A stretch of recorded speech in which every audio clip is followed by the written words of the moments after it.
Hello students, क्या हाल। तो आज हम शुरू करेंगे अपना चैप्टर 2 अकाउंट्स क्लास 12 का, जिसका नाम है बेटा गुडविल। कि गुडविल क्या होता है। तो देखो, याद रहे, सबसे पहले हम एक डेफिनेशन लिख लेते हैं बेसिक से। यहाँ क्या हो गया कि गुडविल आपका इंटेंजिबल एसेट है जो कि फर्म को ऐसी सिचुएशन में ला देता है कि फर्म एक्स्ट्रा प्रॉफिट अर्न करने लगती है बिना ज़्यादा एक्स्ट्रा एफर्ट किए हुए। क्लियर। अब इसका मतलब क्या हुआ कि यानी कि फर्म जो है मार्केट में काफ़ी सालों से काम कर रही है, जिसकी वजह से उसने अपनी एक रेपुटेशन और नाम अर्न कर लिया है, और उसकी वजह से जो एक्स्ट्रा प्रॉफिट वो कमा पा रही है उसी को हम बोलते हैं गुडविल। अब इसको हम एग्जाम्पल से समझ लेते हैं। तो हमारे पास में एक कंपनी है XYZ और एक कंपनी हमारे पास में ABC। ये दोनों के पास में सेम रिसोर्सेज हैं, फाइनेंशियल और फिजिकल रिसोर्सेज सेम है, और ये दोनों मिलकर एक प्रोडक्ट बना रहे हैं, ठीक है, जिसमें कोई डिफरेंस नहीं है सिवाय ब्रांडिंग का। लेकिन XYZ जो है वो अपना प्रोडक्ट सेल कर पा रही है 300 रुपीज़ का, और ABC जो है वो अपना प्रोडक्ट सेल कर रही है 100 रुपीज़ का।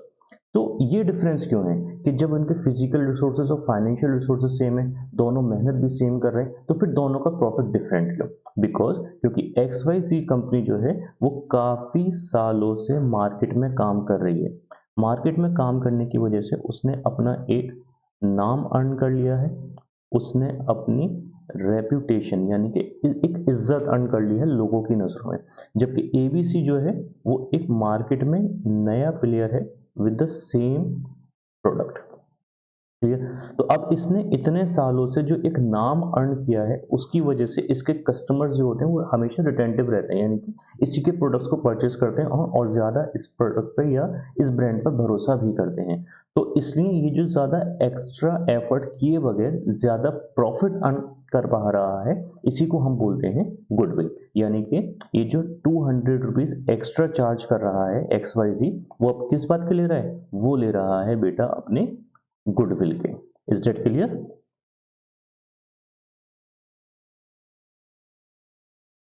तब देखो, इसी तरीके से बेटा हमारे पास में हो जाती है दो तरीके की गुडविल। उसको समझने से पहले हम एक एग्जांपल और देख लेते हैं।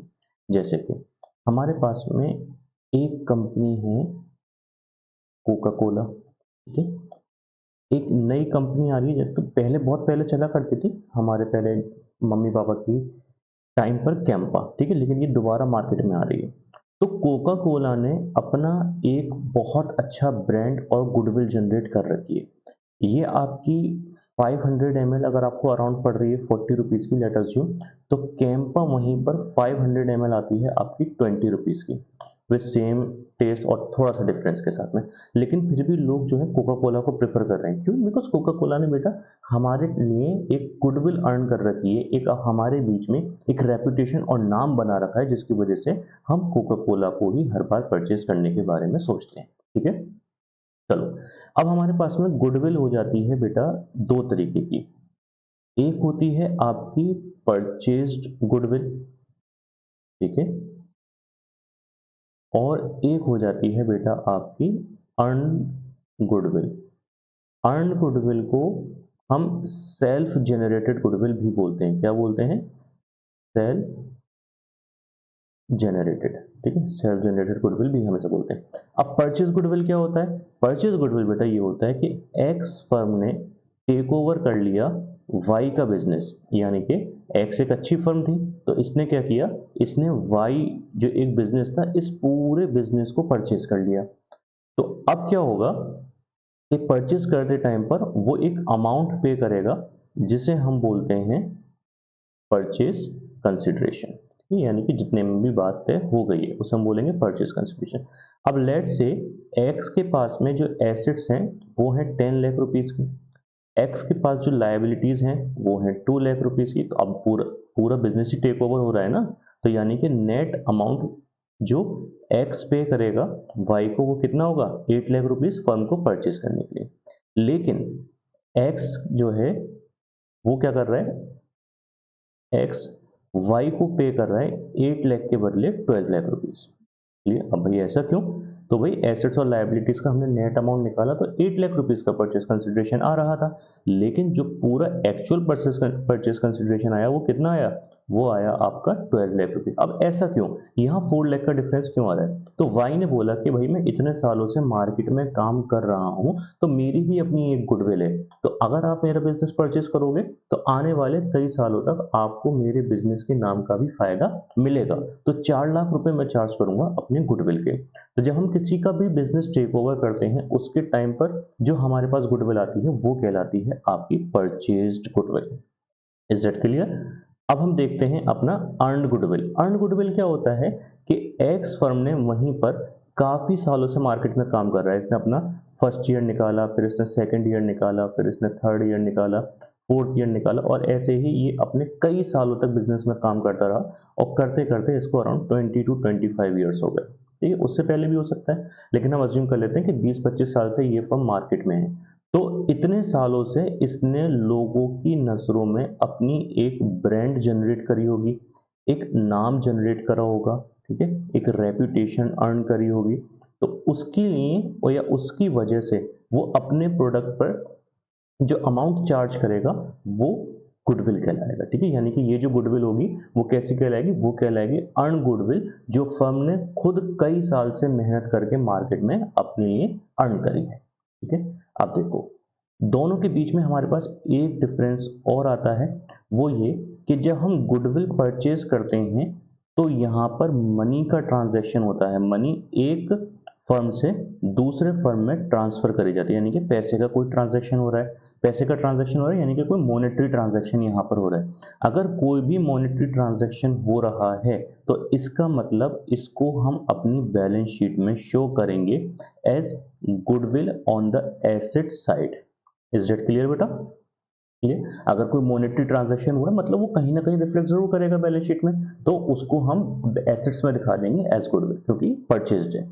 अब अर्न गुडविल, अब देखो इतने सालों से मार्केट में रहकर जो हमने अपना एक नाम अर्न करा है, क्या उसके लिए हमने कोई अमाउंट पे करा है? हमने कोई अमाउंट पे नहीं करा है, यानी कि यहाँ पर कोई भी मॉनेटरी ट्रांजैक्शन नहीं था। और जब कोई मॉनेटरी ट्रांजैक्शन नहीं था तो इसको हम बुक्स में शो नहीं करते। It does not show in books of account. It is not shown. ठीक है, 10 की जगह इसका लेगा, it is not shown in the books of accounts. ठीक है, इसको हम अकाउंट्स में शो नहीं करते, बुक्स में शो नहीं करते। क्यों? क्योंकि इसके बदले में कोई भी मॉनेटरी ट्रांजैक्शन हमारे पास से नहीं हुआ है। Is that clear? अब देखो बेटा, अब हम यहाँ पे देख लेते हैं अपनी गुडविल से रिलेटेड और कुछ चीजें, जैसे कि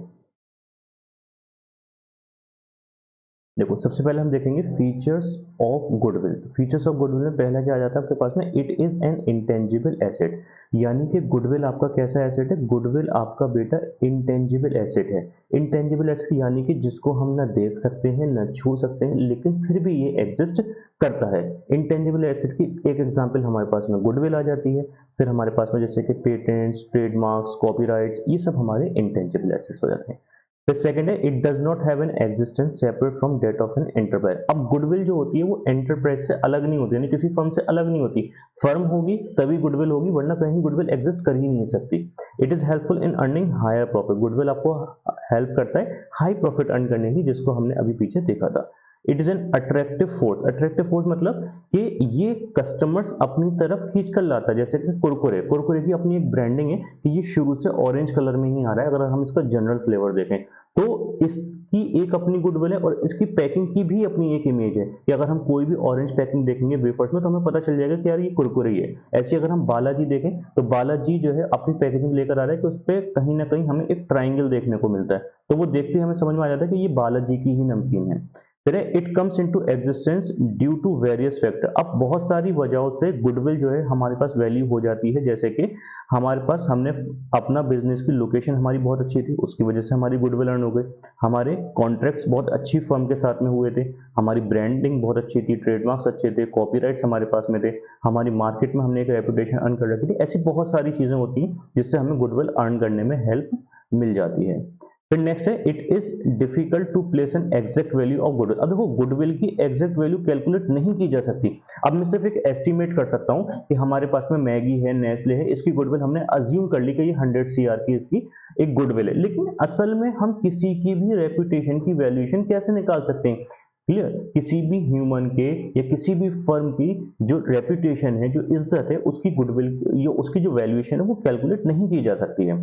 it is its value is liable to constant fluctuation. अब देखो, अगर गुडविल हमने एक बार कैलकुलेट कर ली और वो आ गई आपकी 1 लाख रुपीज, तो क्या ये हमेशा 1 लाख रुपीज ही रहेगी? इसका आंसर हो जाता है नो। इसमें आपके फ्लक्चुएशंस आते रहेंगे। मैगी है, बचपन से खाते आ रहे थे, बहुत अच्छी उन्होंने अपनी एक ब्रांड बना रखी थी, एक इमेज बना रखी थी, लेकिन क्या हुआ, कुछ कमियों के चलते हुए मैगी जो थी वो पूरी तरीके से आपका डाउनफॉल में चली गई। उसके बाद उन लोगों ने ट्राई कर रहे हैं, मार्केट में आ रहे हैं, मार्केट में मिल भी रही है, लेकिन जो उन्होंने अपनी एक रेपुटेशन पहले अर्न कर रखी थी वो रेपुटेशन अब उनके पास में नहीं। अब देखो, ऐसी कुछ चीजें जो हमारे गुडविल के वैल्यूएशन पर असर कर सकती हैं या गुडविल के को चेंज करती हैं। पहला आता है एफिशिएंट मैनेजमेंट। मैनेजमेंट हमारा जितना एफिशिएंट होगा, जितना एक्सपीरियंस और इफेक्टिव पर्सनल्स हमारे पास में होंगे, उतनी ही ज्यादा हमें गुडविल अर्न करने में हेल्प मिलेगी। क्वालिटी ऑफ प्रोडक्ट्स, देखो जब कस्टमर्स हेल्प करते हैं फर्म की गुडविल अर्न करने में, गुडविल को क्या नाम है, सॉरी, कस्टमर्स जो होते हैं यहाँ पे आपको हेल्प करते हैं किसी भी गुडविल को आगे ले जाने में, उसकी इमेज बनाने में, और जो रेपुटेशन होती है वो कहीं ना कहीं कस्टमर्स की ही नजरों में होती है। तो कस्टमर किसी भी ब्रांड की तरफ कैसे लॉयल होगा? कस्टमर किसी भी ब्रांड की तरफ लॉयल तब होगा जब ब्रांड उसको एक अच्छे प्रोडक्ट्स प्रोवाइड कर रही होगी, तभी तो हम उस प्रोडक्ट के को बार बार परचेस करेंगे। फिर लोकेशन ऑफ बिजनेस, आपने अपना बिजनेस कहाँ खोल रखा है, यानी कि अब आपने पास, मान लो आपने एक शोरूम खोला क्रॉक्स का फ्रेंचाइजी लेके, लेकिन आपने क्रॉक्स का जो शोरूम खोला वो खोला किसी बैकवर्ड एरिया में, तो क्या इससे गुडविल जनरेट होगी आपकी? नहीं होगी। लोग आपके यहाँ पर आएंगे ही नहीं, चाहे आपने फ्रेंचाइजी ही क्यों ना ले रखी हो। The longevity of the business, अब बिजनेस आपका जितना लॉन्ग चलेगा, यानी कि जितना लंबा चलेगा, उतनी ही ज्यादा आपकी गुडविल जो होगी वो अर्न होगी। यानी कि ये हम लोग जानते हैं, बेसिक सी डेफिनेशन होती है बिजनेस की, कि बिजनेस को हम एक कंटिन्यूस पीरियड पे करते हैं। ऐसा नहीं होता कि साल 2 साल के लिए किया। तो बिजनेस जितना ज्यादा आप करोगे, 5 साल, 10 साल, 15 साल, 20 साल, तो जितना आप मार्केट में रहोगे उतनी ही आपकी गुडविल अर्न होती रहेगी। मोनोपोलिस्टिक एंड अदर राइट्स, अगर बिजनेस के पास में मोनोपोली मार्केट है, जैसे कि इंडियन रेलवेज, तो फिर उसको वहां पे पेटेंट मिल सकते हैं, ट्रेडमार्क्स मिल सकते हैं, अगर कोई भी आप नई टेक्नोलॉजी लेकर आ रहे हो। फिर यहाँ पे कुछ और फैक्टर्स आ जाते हैं। ठीक है बेटा। अब देखो, need for valuation of goodwill, यानी कि गुडविल हमें कैलकुलेट करनी क्यों है? ऐसी क्या जरूरत आ रही है कि हमें गुडविल को कैलकुलेट करना पड़ रहा है, हमें कैलकुलेट करना पड़ रहा है कि हमारी मार्केट में कितनी रेपुटेशन, कितनी इज्जत है। तो बेटा देखो, जब भी हमारी पार्टनरशिप में प्रॉफिट शेयरिंग रेशियो चेंज होगा तो गुडविल कैलकुलेट होगी, क्योंकि कोई पार्टनर आ रहा है या फिर रेशियो में चेंज आ रहा है। ठीक है। किसी भी पार्टनर का एडमिशन हो गया, किसी भी पार्टनर का रिटायरमेंट हुआ, दो फर्म्स आपस में मिल रही हैं, ठीक है, देखो एक्स और वाई दोनों आपस में मिल गए तो गुडविल में चेंज आएगा।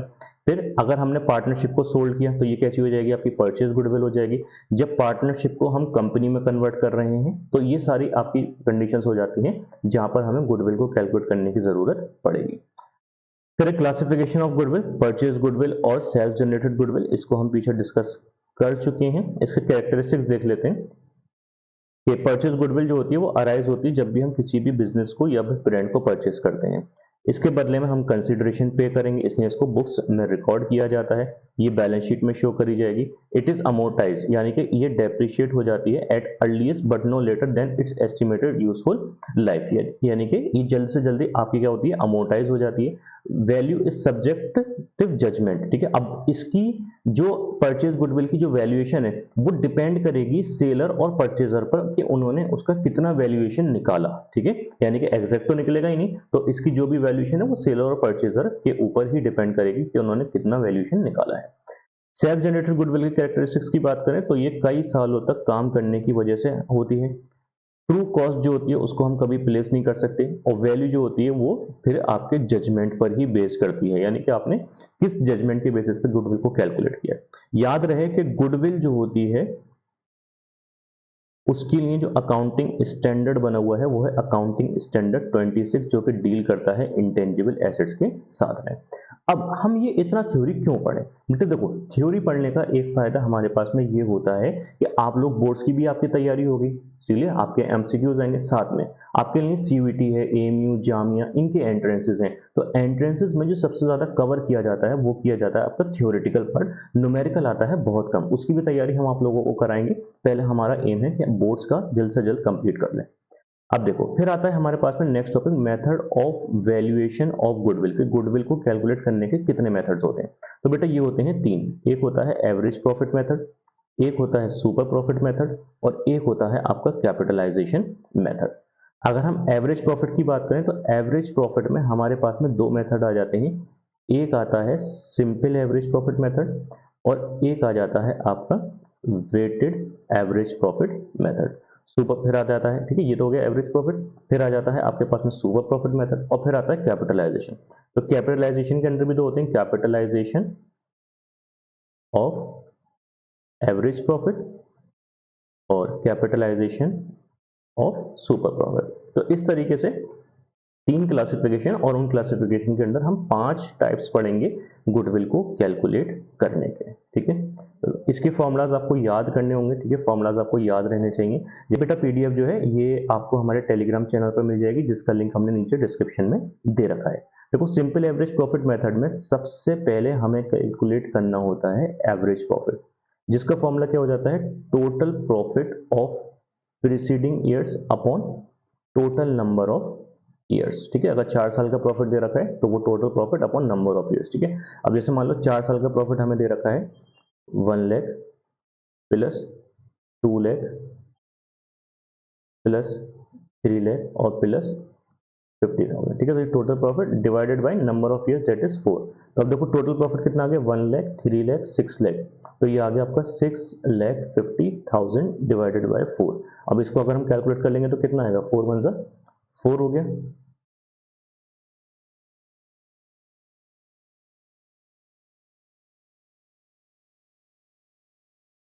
ठीक है। तो ये आ गया आपके पास 1,37,500 का एवरेज प्रॉफिट।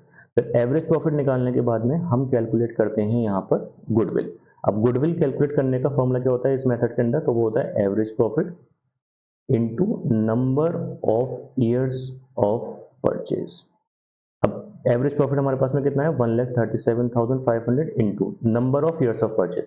अब ये number of years of purchase क्या होता है, करा तो सब देते हैं, बताता कोई नहीं है। तो देखो number of years of purchase का मतलब क्या होता है कि जब हमने किसी की गुडविल को अर्न, यानी कि जब हमने किसी का बिजनेस परचेज किया तो साथ में हमने गुडविल आई, तो वो क्या कहलाएगी, आपकी परचेज गुडविल। तो उसका फायदा हमें कई सालों तक मिलेगा उसकी ब्रांडिंग का।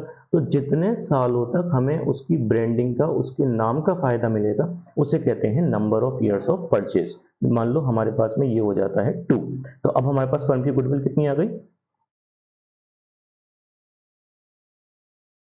ये आ गई आपके पास में 2,75,000, ठीक है बेटा। तो ये हो जाता है आपका average profit method.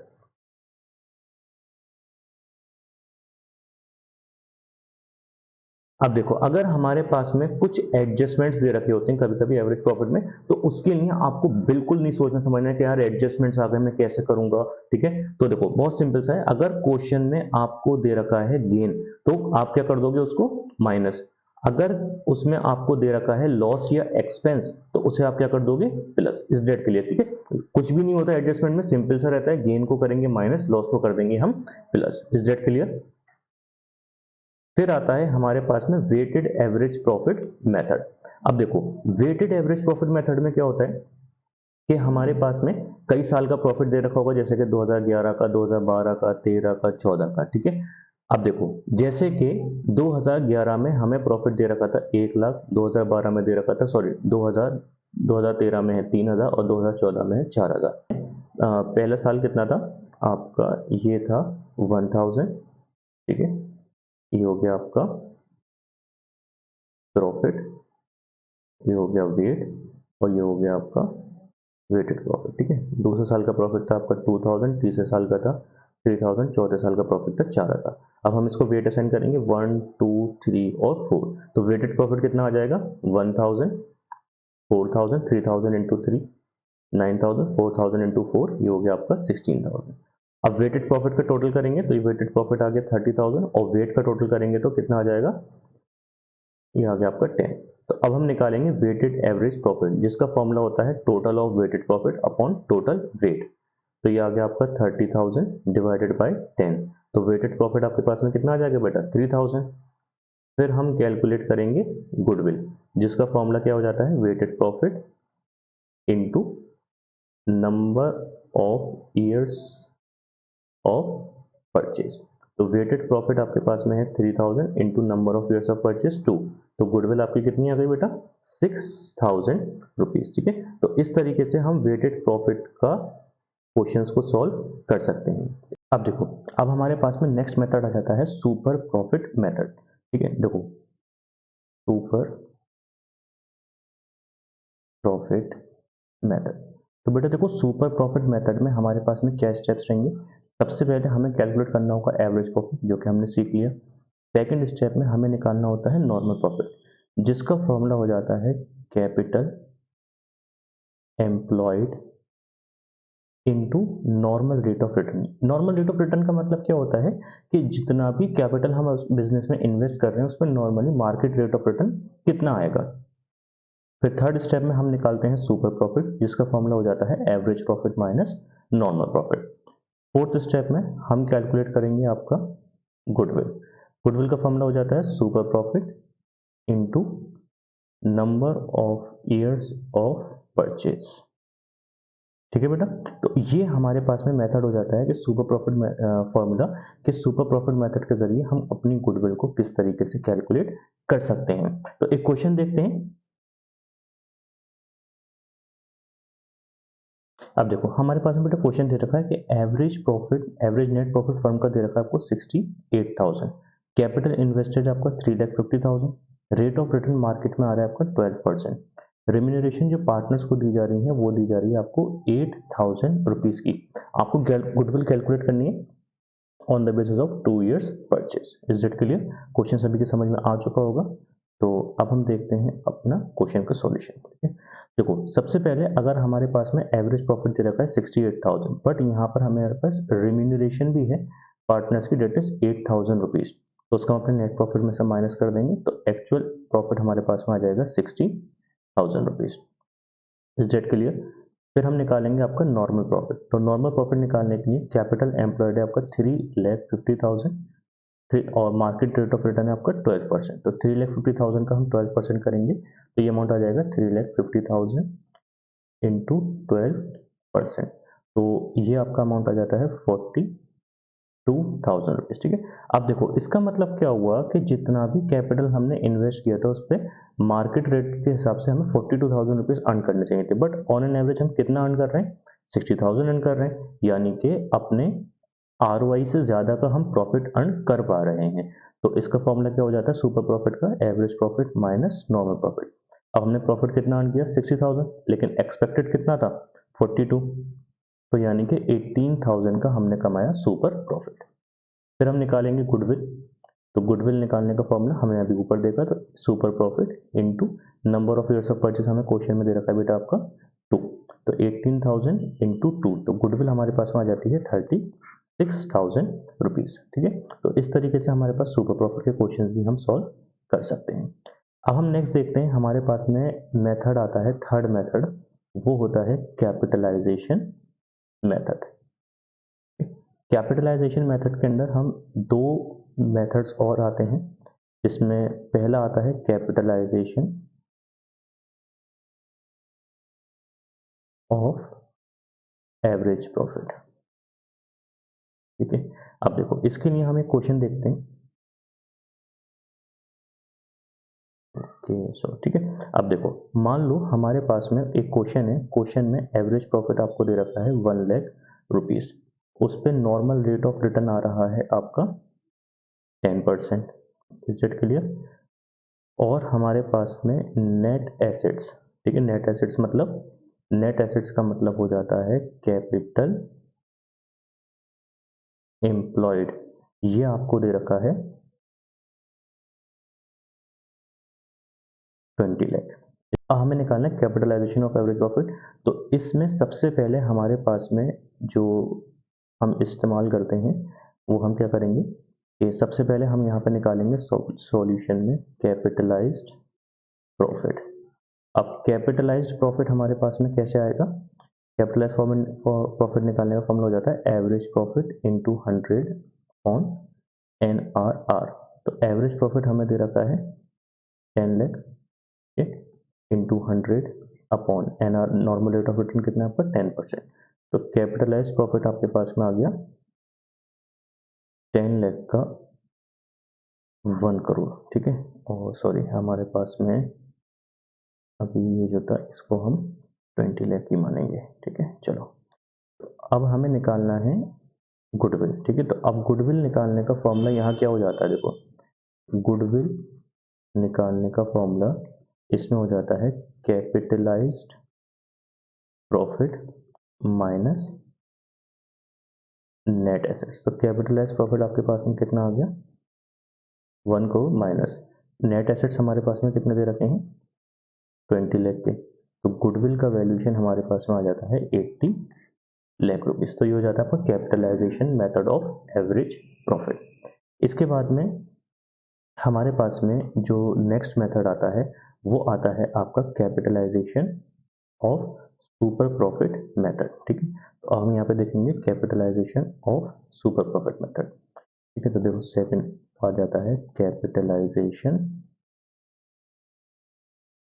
Of super profit, ठीक है। अब देखो इसके स्टेप्स देख लेते हैं। सबसे पहले तो यहाँ पर हम कैलकुलेट करते हैं एवरेज प्रॉफिट, फिर हम निकालते हैं नॉर्मल प्रॉफिट, थर्ड स्टेप में हम कैलकुलेट करेंगे सुपर प्रॉफिट, और फोर्थ स्टेप में हम निकालते हैं यहाँ गुडविल, ठीक है, जिसका फॉर्मूला हो जाता है SP इंटू 100 अपॉन NRR, ठीक है। तो अभी हमने ऊपर क्वेश्चन जो सॉल्व किया था वो सुपर प्रॉफिट मेथड का किया था, ठीक है, जिसमें हमारे पास में देखो एवरेज प्रॉफिट आ गया था 60,000, नॉर्मल प्रॉफिट 42,000, सुपर प्रॉफिट 18,000। तो यहाँ ये जो हमने गुडविल कैलकुलेट करी थी वो सिर्फ सुपर प्रॉफिट मेथड से की थी। अब इसी क्वेश्चन का हम कैलकुलेट करके देखते हैं कैपिटलाइजेशन ऑफ सुपर प्रॉफिट।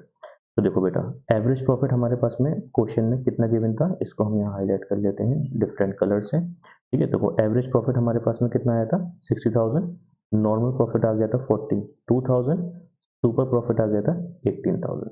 तो गुडविल निकालेंगे अब कैपिटलाइजेशन मेथड से, तो super profit 18,000 into 100 upon NRR। अब NRR जो था उस क्वेश्चन में आपको दे रखा था 12, तो हम कर देंगे इंटू 100 अपॉन 12। अब इसको सॉल्व कर लेते हैं, तो सॉल्व करके कितना आ जाएगा 18,000 इंटू 100 डिवाइडेड बाई 12। तो यहाँ पर आपकी गुडविल का वैल्यूएशन आ जाता है 1,50,000। तो यहाँ पर हमने अपने सभी मेथड्स को कवर कर लिया है। हमने अपना एवरेज प्रॉफिट मेथड भी देखा, हमने वेटेड एवरेज प्रॉफिट मेथड का भी देखा, हमने सुपर प्रॉफिट भी देखा, कैपिटलाइजेशन ऑफ एवरेज प्रॉफिट और कैपिटलाइजेशन ऑफ सुपर प्रॉफिट। ये पांचों ही मेथड से हम समझ भी चुके हैं और क्वेश्चंस करके भी देख चुके हैं। तो आपका थ्योरेटिकल पार्ट और न्यूमेरिकल पार्ट यहाँ कवर हो चुका है। अगर आपको कोई भी डाउट आता है तो नीचे डिस्क्रिप्शन में दिए गए लिंक और कॉन्टैक्ट नंबर से आप हमें कॉन्टैक्ट कर सकते हैं। तो तब तक के लिए अपनी प्रिपरेशन को और अच्छे से करते रहें और हम मिलेंगे अब नेक्स्ट एपिसोड में।